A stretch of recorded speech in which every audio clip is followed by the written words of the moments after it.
Good morning. Good morning. Good morning, my many loves. I missed you all last week. Look, I don't have earrings on. That's not okay. Hold on.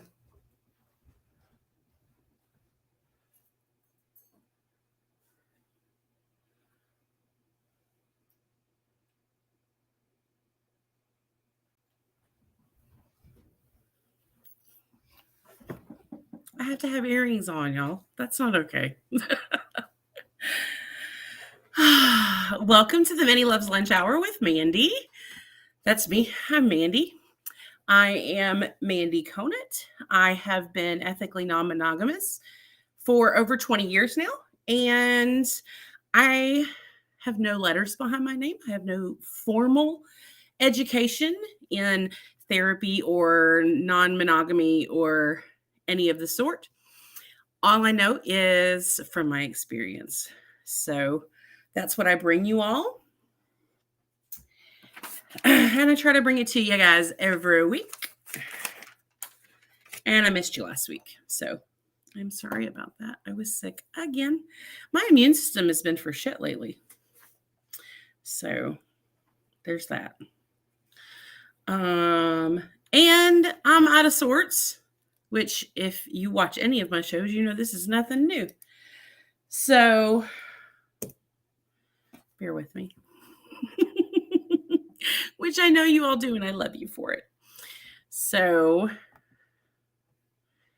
let me make sure that I can see comments and things. So today's episode is about how ethical non-monogamy might not be for you, because it's not for everyone. Let's be real, right? So before we get into it, though, let's talk about what's going on right now. Let's talk about some current events. We still have what's going on in the Ukraine happening, which is horrific. I cannot even begin to tell you how much it scares me, how much it scares my kids. They've never been alive for something, like this, where another country is invading another country so aggressively and militantly. And so yeah, we still have that happening. So please donate where you can. I don't know official places to donate, but I do know that Mila Kunis is a good resource for that. What else do we have going on? There's only 3 days left of my birthday month. That's kind of sad. I love my birthday month. So that bums me out that I only have 3 more days to celebrate me.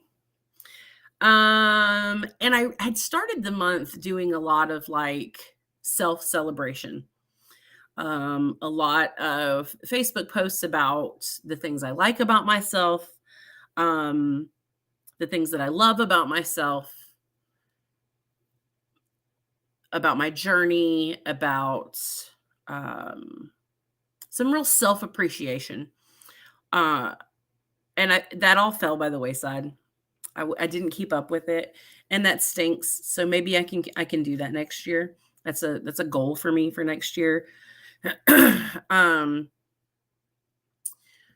Because I think that we all should take the time to self-appreciate, right? We should take the time to self-promote. We should take the time to recognize how awesome we are. So it bums me out. They only have 3 days left. So I don't know what I'm going to do for the next 3 days. Maybe I'll do like a big, long post on the 31st. if anybody has woke up and looked at Facebook at all, you all know about the Oscars last night, about the Will Smith and Jada Pinkett Smith and Chris Rock debacle. I bring that up because it is relevant, right? We all know that Will and Jada have a type of ethical non-monogamous relationship, have had that in the past, may have it now. It's none of our business, to be completely honest. What made our business last night was Will Smith defending his wife against Chris Rock, against Robin says that they haven't seen what happened. Okay, so if you haven't seen what happened, Chris Rock made a joke that went over like a lead anvil about Jada Pinkett Smith's bald head. And Jada Pinkett Smith has a bald head because she has shaved her head because she has alopecia, and her hair was falling out. And she's been very public about it for about 4 years now. And she looked stunning last night, for one. Wow. Chris Rock made a joke and about her being in G.I. Jane 2. Will did not appreciate it.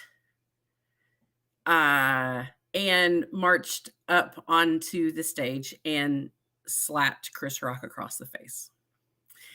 I do not condone violence, but I do condone, I do condone taking care of your wife and defending your family. So he did. He smacked him right across the face and then told him to keep his wife's name out of his fucking mouth. And that's a quote. Robin, if you haven't seen it and you go to look for it, there's like the Japanese airing of it is not edited. And so you'll be able to hear everything that they bleeped out on television, which was a lot. So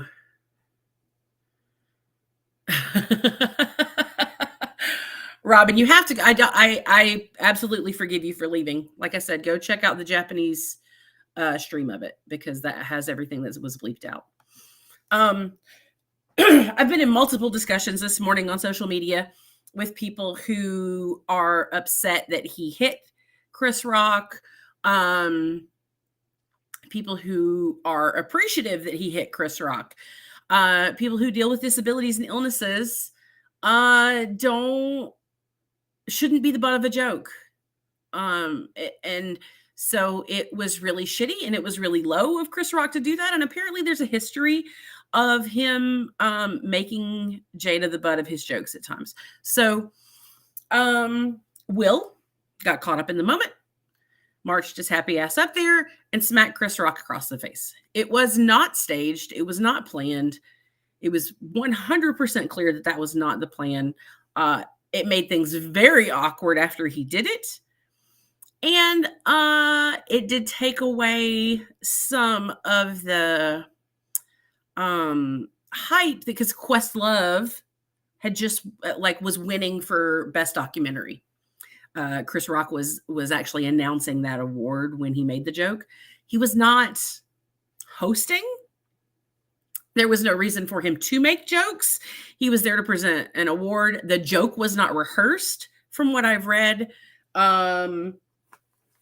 So yeah, there's that. That's how I feel about it. I feel that Will Smith was 100% justified in doing what he did. I do not condone violence, but I 100% condone defending your family from and defending anyone who's battling an illness or a disability from being the butt of a joke. So, could it have been handled differently? Maybe, but probably not in that moment of time. So, so there's that.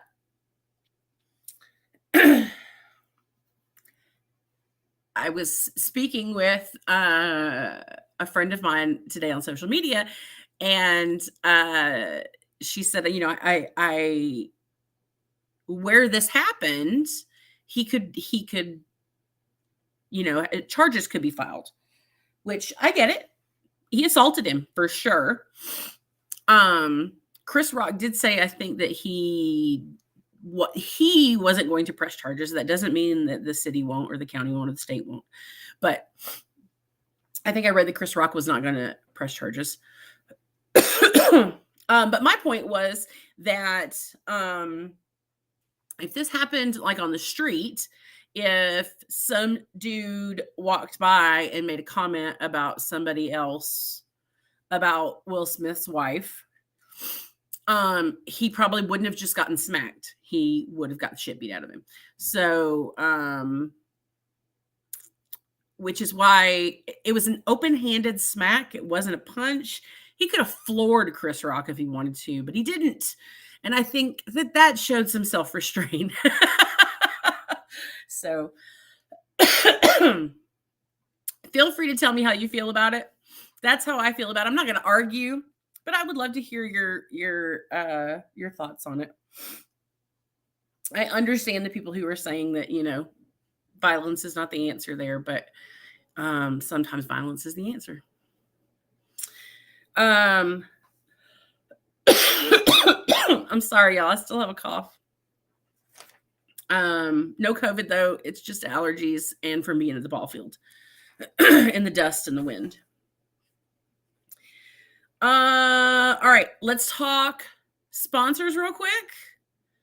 And then we'll go into the show, because I think that this is going to be a really interesting show. We always like pro ethical non-monogamy, right? We're always like, yay ENM, yay polyamory. And I think today's show is very important because it's not for everyone. It's not for everyone. It's difficult. And today we're going to highlight some of the reasons that it is difficult, and then it may not be for everyone. It may not be for you. So let's talk about our sponsors real quick. Let's talk about One Condoms, the condom company that has over 60 different sizes of condoms to fit your junk perfectly. Go to myonecondom.com, myonecondoms.com to download a fit kit, measure your junk, find out what condom size is perfect for your junk, then go over to onecondoms.com and order it. Use my promo code MANYLOVES for 15% off of your condom order. They have amazing lube too. Oh, here they are. This lube is really fucking awesome. It's called Move. It's a really great lube.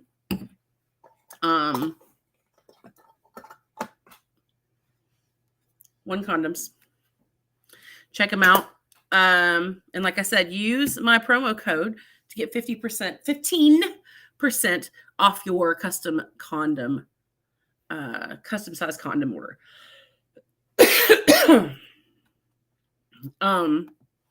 Once you're all wrapped up with your one condom, head over to adamandeve.com and you can check them out for any number of items for your bedroom pleasure time. They have swings, they have dildos, they have vibrators, they have toys for any type of sexual thing that you are doing. Anything. They have lingerie, they have gorgeous lingerie and robes. Robin wears this beautiful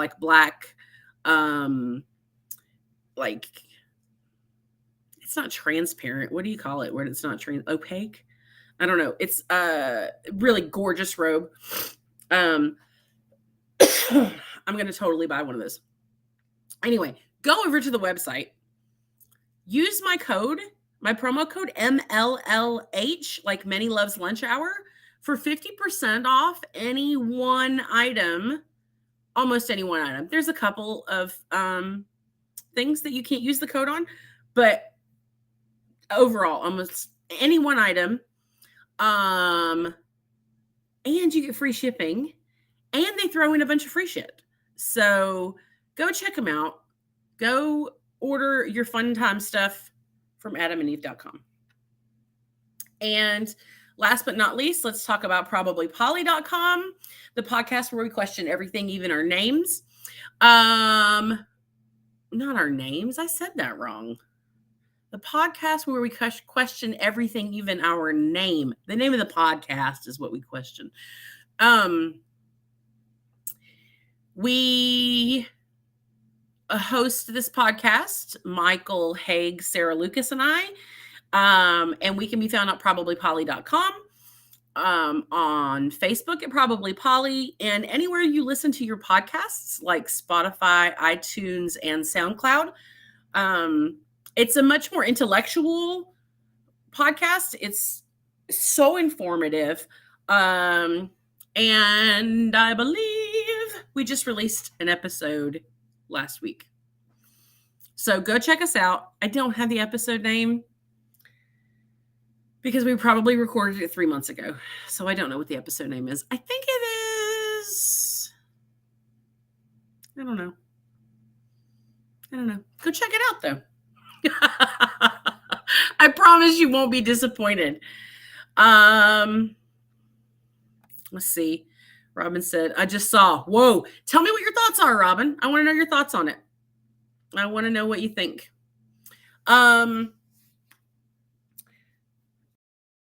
So before we get into the show, I want to, as always, encourage questions, comments, and critique.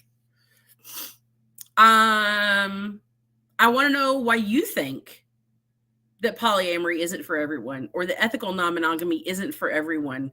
I want to know things that you all battle that would make it difficult for someone, or that you have friends that have said, oh, I couldn't do it because of this, or I couldn't do it because of that. I don't know how you do it because this. But yeah, let me know, and if I say anything wrong or that you don't agree with, I would love to know that as well. So, I'm going to give Robin one more second to respond. I don't know if she's going to or not, but I want to know what she thought about the whole Chris Rock, Will Smith thing. Besides, whoa.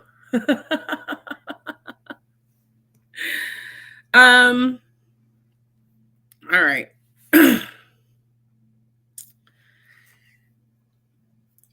Whoa. Somebody just responded. All right. Grayson. Good morning, Grayson. Grayson says, I'm not a fan of violence either, but it sounds like Chris had decided to pick this hill to die on. It's absolutely not okay to make people with illnesses or disabilities the butt of the joke, and Chris loves to do that. Maybe he'll think twice. Sorry, for some reason it doesn't put the whole comment up. Maybe he'll think twice about that now. Protecting people you love is something I think most people can understand, but it's something extra when someone is poking at something that's potentially an insecurity, and especially something that you can do absolutely nothing about. It's a very complicated situation, but I'm not mad at all, for sure. I 100% agree. Jada has been very open about her battle with alopecia and how self-conscious it's made her, how much of a huge decision it was to shave her head, and how she wasn't completely comfortable doing it at the beginning. Yes, I 100% agree with you, Grayson. I don't condone violence, but I'm not mad at him. You have to protect your family. And how about if he hadn't have done that? He would have been crucified for not doing it, y'all. Let's be real. Had he sat there and just let it happen, we would be saying something completely different this morning. We'd be like, "Oh my God, I can't believe he just sat there and let Chris Rock talk about his wife like that." Right? Why didn't he stand up for Jada? I've seen comments where, why didn't Jada get up and hit him? Well, I don't know if anybody saw the dress that Jada was wearing, but there was no way she was getting up on that stage as quickly as Will did. She had quite a dress on. It was gorgeous. She was a fucking gorgeous queen last night. But that's beside the point. All right.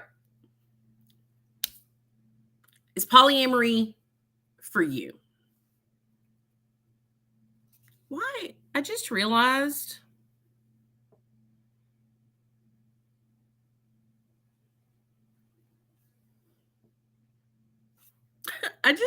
that my stream says announcements and fun and it's not supposed to. The title is wrong. But whatever. One day, y'all, I'll get this right. I mean, I wouldn't hold your breath, but one day I'll get this right.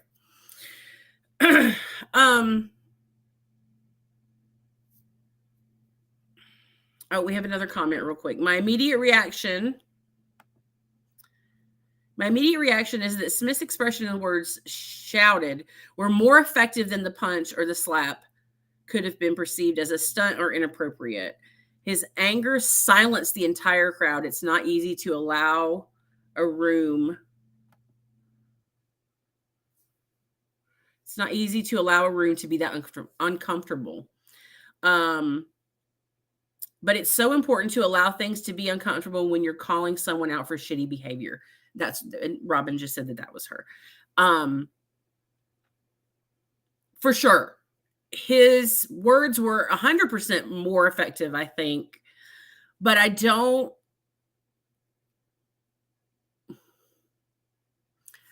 think the slap needed to happen to stop what was happening. I don't think him just yelling that at Chris Rock at the time would have worked.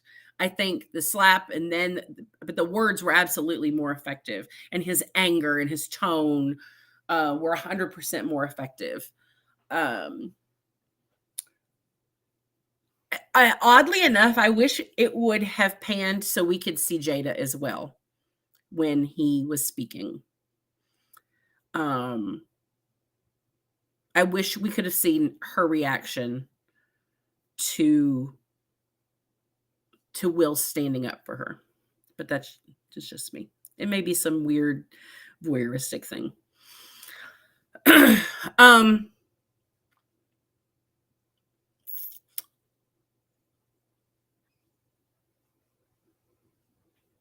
Okay. So let's talk about the things that make polyamory and ethical non-monogamy not for everyone. There have been times for sure in the last 20 years that I have second guessed it, that I have thought again, maybe this isn't for me. Maybe I can't do this. As I'm sure a lot of people have. And I have a list of 6 different reasons here as to why a lot of people can't. And the reasons that I get that people tell me that they can't do it, because of course, when anybody finds out that you're ethically non-monogamous or polyamorous, you get, oh, I could never do that because blah, blah, blah. How do you do that? I would be da, da, da, da, da. And of course, one of the main ones, right, is jealousy. That's the one that everybody throws out. Oh, I'm too jealous for that. Which we've talked about before is a byproduct of insecurity, right? Jealousy is a byproduct of insecurity. So, if you having insecurities is an issue, it it could absolutely affect your ability to be polyamorous or ethically non-monogamous. But I feel like insecurities affected my monogamous relationships as well. Um, but of course, in ethical non-monogamy or polyamory, it's going to be exponential, right? Because you're going to be dealing with insecurities from different angles. You're going to be dealing with insecurities because I have insecurities in some of my relationships that I don't have in other relationships. So insecurities that you may not even know will pop up when you start dating multiple people, or when you start having relationships with multiple people. You will have insecurities in one relationship that you don't have in another one. So I would say that if you have jealousy issues in your monogamous relationship, or if you have insecurity issues, and your insecurities, right, are I like to remind people that insecurities are inside you.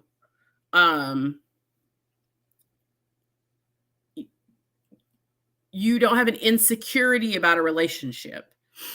You have an insecurity, and your insecurities are yours, and have to be worked through in order to prevent that byproduct of jealousy to happen.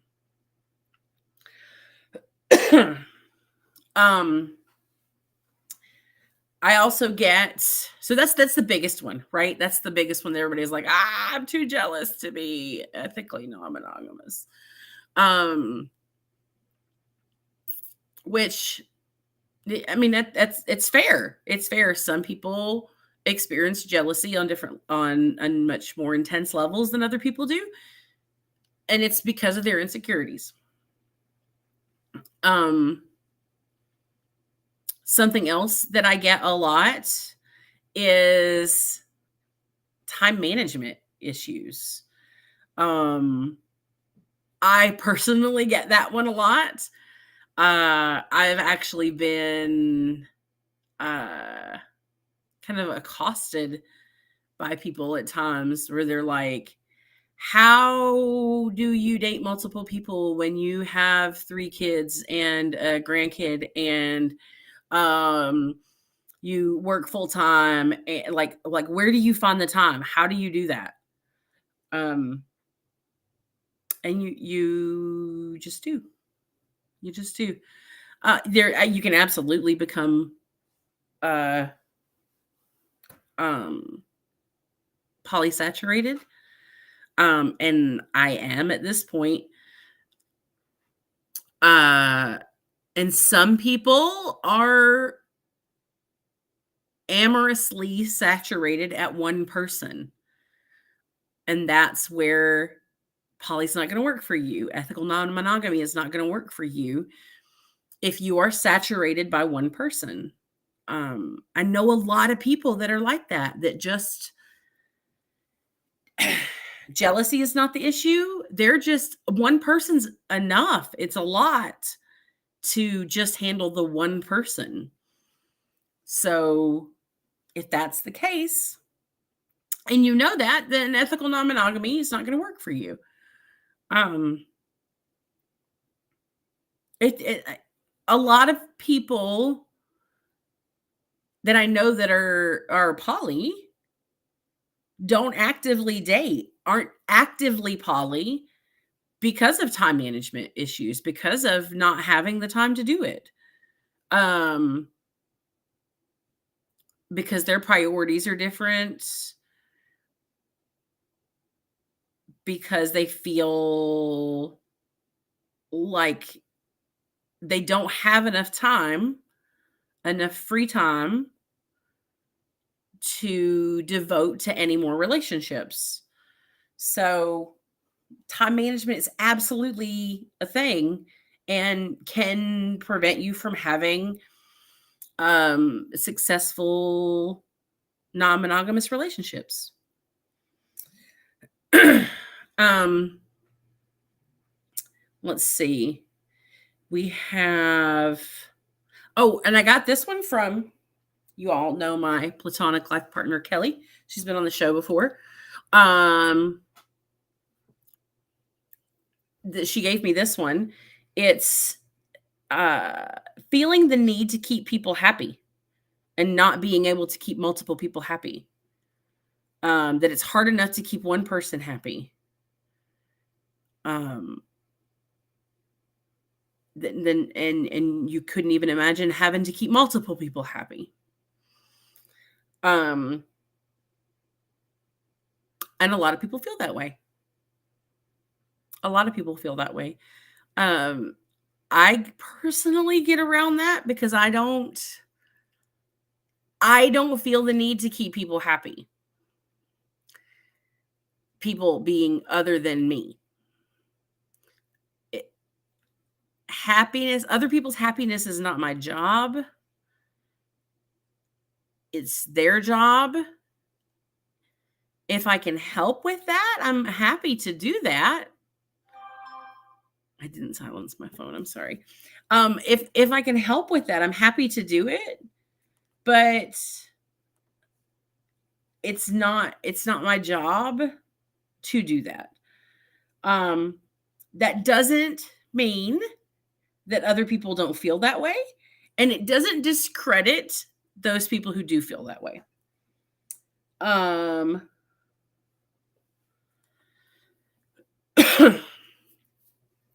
So if you feel that way, then absolutely it's going to be very difficult for you to feel like you can fulfill the wants and needs and happiness of other people when you feel like you're struggling with just the one.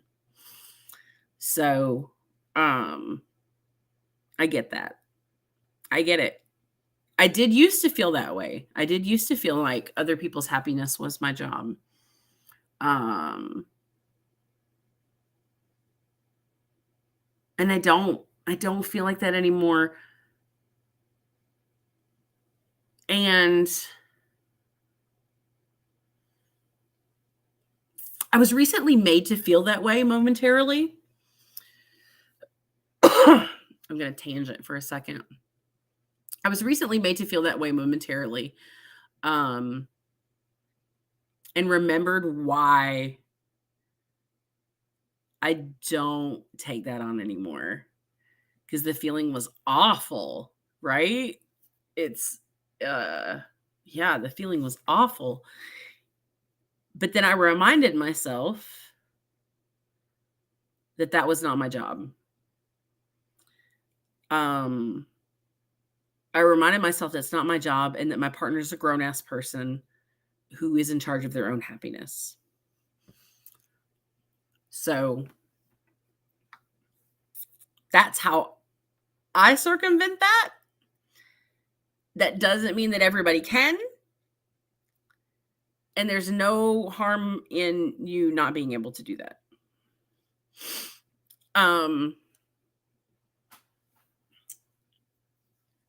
Another reason that people cite for E&M and poly not being for them is societal pressures and norms. It's too difficult to navigate a normal life with multiple partners. That it's just too difficult. It's too difficult to navigate it. It's too difficult to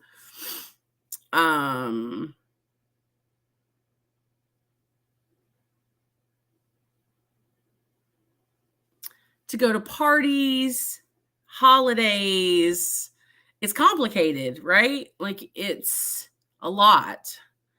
You have to explain to other people what's going on. You have to if you're a good partner and your partner wants you to, you have to introduce your partner to people and then explain circumstances and explain dynamics. And it's incredibly hard.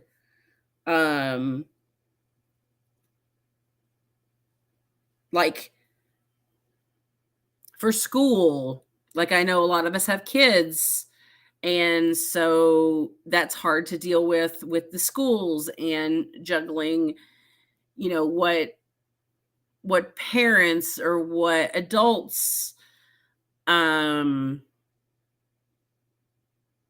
get to go to things, what adults are on the paperwork, it's because of societal pressures and societal norms, it makes it not easy to incorporate your whole polycule or all of your partners into your life the way you might want to.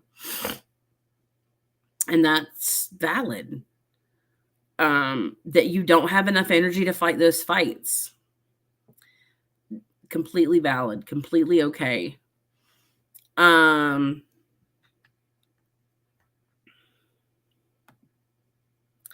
Let's see. Oh, Robin says money is a challenge.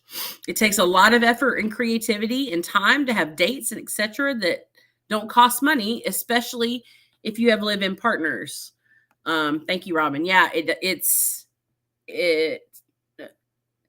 can be expensive. You've got gifts for multiple people. You've got, like you said, multiple dates with multiple people. It can be expensive. You see this meme that goes around all of the social media websites right now that says monogamy in this economy, you can't. But it's expensive to be polyamorous as well. So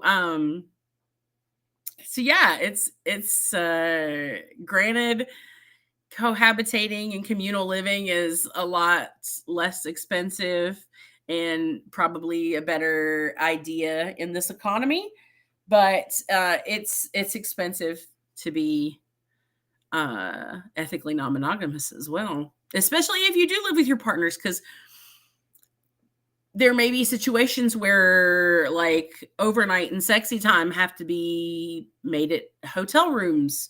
And that costs money. And then where are you eating when you go out? And like I said, just the gifts, the multiple birthdays and multiple presents at Christmas and multiple presents at Valentine's, and that's expensive. So, then let's see, the next thing I have on my list is religion. Some people's upbringings and religious upbringings tell them it's not okay. And if that is a priority in your life and you can't figure out a way around it, then maybe polyamory is not for you. Again, completely valid. Your theological beliefs and religious convictions are yours to have. And as long as they're not hurting anyone else, that's the important part, guys. As long as they're not hurting anyone else, they're yours to have and not to be judged on. So that could absolutely prevent you from being ethically non-monogamous or polyamorous, and that is valid. We've also got like familial judgment and rejection. That's for sure. If you are someone who's very close to their family, someone where cutting their family off would not be okay, and your family would judge you harshly or reject you in some way or cut you out in some way if they found out, or if you were outed somehow, or if there was even an inkling that it was happening, um, it, it might not be for you then. That's again, it's a priorities thing, right? If your family is your priority, or if your church is your priority, or um, that norm is your priority, then that's your priority, and it's not gonna being polyamorous and or being ethically non-monogamous just isn't, it's not for you. It could be not for you at this time also. I'm sorry, all my nose is itching me like crazy. It could just be not for you at this time. If you feel like being ethically non-monogamous or polyamorous around your kids is not something that you're okay with, as a parent, you get to decide that. I personally don't. That's not a factor for me. My kids have been raised with me as polyamorous, so that's not an issue in my home. But it could be for you. That could be something that um it could be just something that you don't want to take up time, and or to take up resources from parenting. Does that make sense? Um you could be somebody that wants, so I know like a lot of people who, when they're older and their kids are moved out, it's a lot easier. Scheduling time, the time management is not so much of an issue anymore. Um so a lot of people wait until they're older um to even put their toes in to see if ethical non-monogamy or polyamory is right for them. Um, I will tell you that a lot of times when you wait till you're older, you regret that you waited. I have a lot of older friends that waited until, you know, their kids were moved out, or their kids were adults, or they were teenagers, or what have you. Um, and I've been missing out on this my whole life. I've not pursued this because of reasons that I now think are silly. Um, and you could have been enjoying it for much longer. Um, and then there's the biggest one that I feel like I could work around, and I do work around all those other reasons. The hardest reasons for me to work around, and the hardest reasons that I have dealt with personally, are legalities. Um, Legalities of having multiple nesting partners, legalities of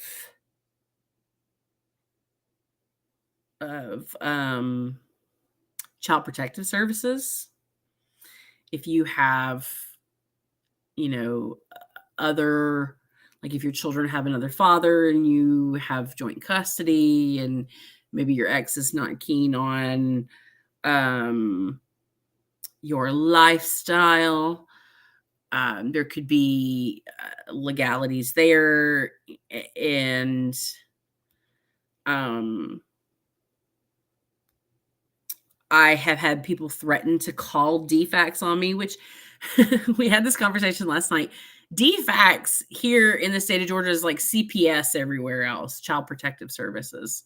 But it's Department of Family and Children's Services here. So it's DFACS. Um, I've had people threaten to call CPS on me, until, they asked questions and I explained, and then they were like, "Oh, okay." Um, and then again, like I said, if you've got like custody issues or something like that, then it may not be right for you now, or it may not be right for you to be out right now. I've always said that if there's something that's going to be somebody's going to get hurt, or it's going to be detrimental to your welfare in some way, to be out, then don't. It just is. I live loud and proud, but that's not for everyone, and not everyone can do that, unfortunately, and not everyone is able to do that because of circumstances that outside of their control. Yeah,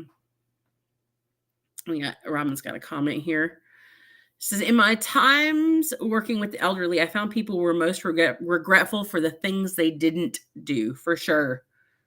I don't regret anything that I have done, but I do regret not doing things already, and I'm only 42.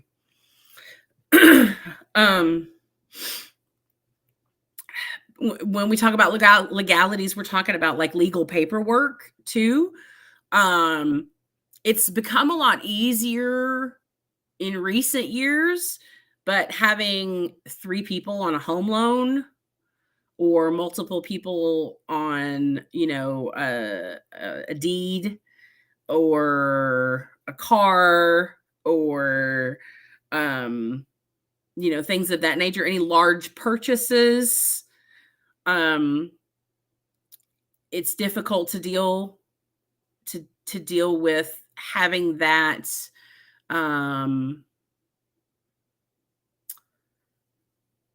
that equity in the relationship for everyone. I've always dealt with it with I've had 2 nesting partners at times. And so having that V and trying to make sure that everyone felt equitable and equal, and that there were, trying to not lean in to couple privilege or hierarchical issues. It's hard to do with legal paperwork. A lot of times they want your spouse. They don't want your spouse's, or they want 1 emergency contact, not 2. It's difficult to deal with. And if that's not something that you have the spoons to deal with, then you don't have the spoons to deal with. But maybe that can be more of a reason I'm not out, or reason that I'm not loud about it, because you can still do that and not have to deal with legal paperwork if you don't want to, right? Robin says, there can be many challenges with being out, career, custody, etc. I just want to say that I loathe morality clauses and how vague they are and how they can be used against you. Know if your job has a morality clause and what that entails if possible. Yes, thank you, Robin. That's not on my list, actually. Morality clauses at work are a real thing. In a lot of states, you can be fired for not representing yourself, even if you're off the clock. They feel that you represent their company even off the clock, and so you being immoral about your way of living looks bad on their company, and they can fire you for that. So it's bullshit. It's just bullshit. But another reason that you might not be able to handle being ethically non-monogamous or polyamorous. It just might not be for you because you have these morality clauses and you have to deal with this, and you make some super bank at your job and you can't, that's your priority, and you can't risk not having that. So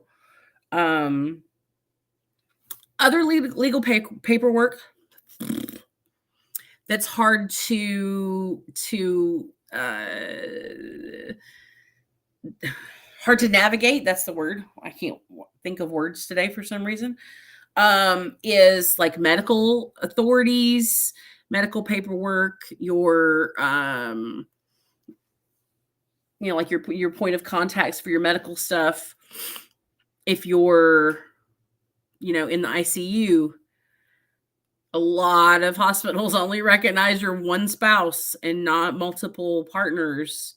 There's for sure only going to be one person having to sign paperwork if you come to an untimely demise.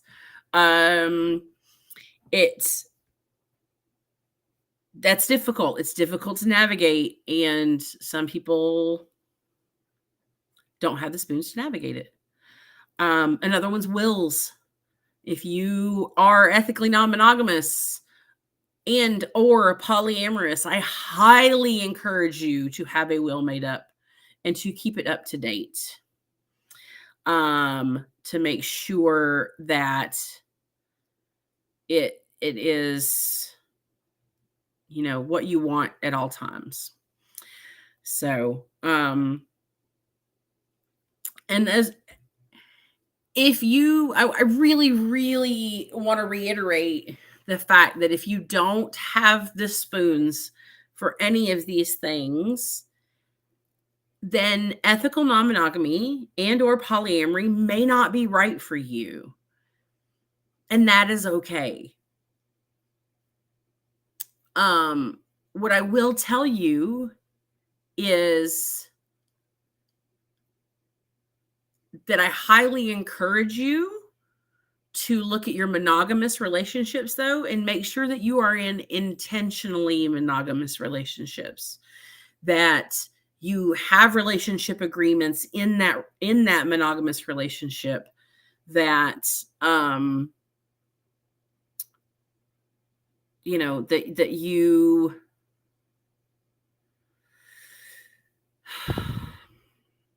what am I trying to say?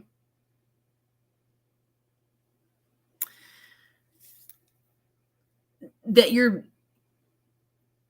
monogamy isn't inherently unethical. Toxic monogamy is, which is a lot of what we see going on these days. So just make sure that you're in an intentionally monogamous relationship, that it's not default monogamy, that it's not toxic monogamy. And there's absolutely no shame in not being able to go an ethically non-monogamous route, to go a polyamorous route. It is what it is. Not everyone is cut out for it. The same way that not everyone's cut out to be an EMT, or not cut out to be a firefighter, and I'm not trying to compare, ethical non-monogamy to like being a hero or some life. Like, not everyone's cut out to be a teacher. Not everyone's cut out to be the trash man. Not everyone's cut out to be a parent. There's no shame in any of that. There's no right or wrong. There's nobody telling you that ethical non-monogamy is the right way to relationship, or polyamory is the right way to relationship, and monogamy is the wrong way to relationship. That is not accurate whatsoever. Conscious, intentional monogamy can be a beautiful, beautiful thing. So, like I said, just make sure you have relationship agreements, that it's not toxic, that it's conscious, that it's intentional. Let me know if you guys want me to do a whole show on intentional monogamy. Can anybody think of anything else besides jealousy, time management issues, the need to make people happy, societal pressures and norms, um, religious affiliations and religious beliefs, um, family judgment and or rejection. I did not plug my laptop in. Hold on one second. I'm going to die.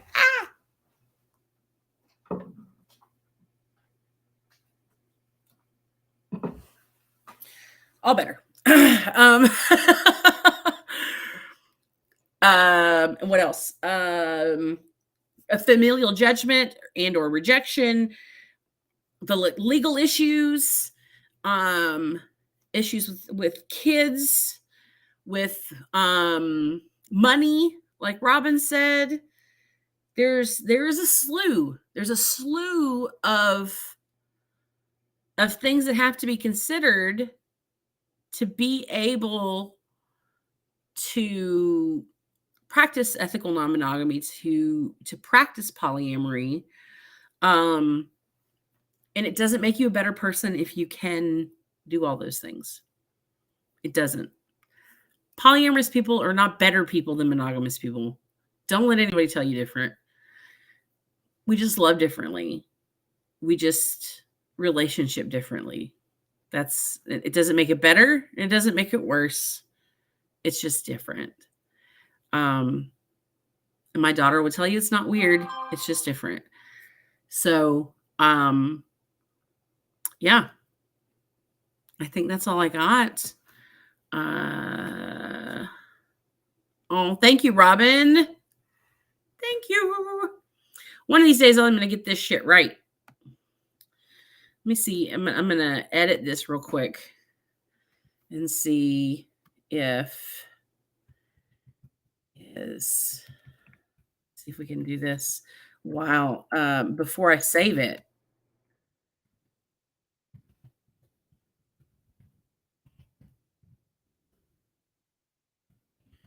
Sorry.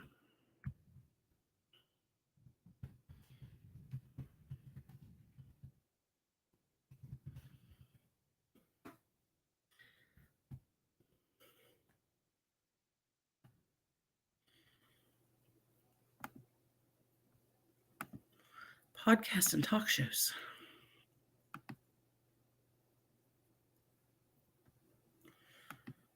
All right. One of these days I'm going to get it right, y'all. I promise. I just don't know when that's going to be. Also, before I sign off and you all sign on with Robin, because Sex with Robin is next here on Split Radio at 1 p.m. Eastern Time, 9 a.m. Central Time. Yeah. Oh, that means I fucked up. And on my promo for today, I put the wrong time for not Central, Pacific Time. Y'all, I'm a hot mess. Emphasis on hot, but I am a hot mess. Robin and I are looking at putting more content on the radio channel, on the radio station. Please let us know if there are specific types of shows or specific content creators that you would like to see. I actually think that I have a new show in production coming up. It's not final yet, so I don't want to let everybody know about it, but I think I got one coming up. And like I said, let us know if there's anything that you want to see and or topics that you want gone over. And until next time, take care, my many loves, and I will see you next Monday.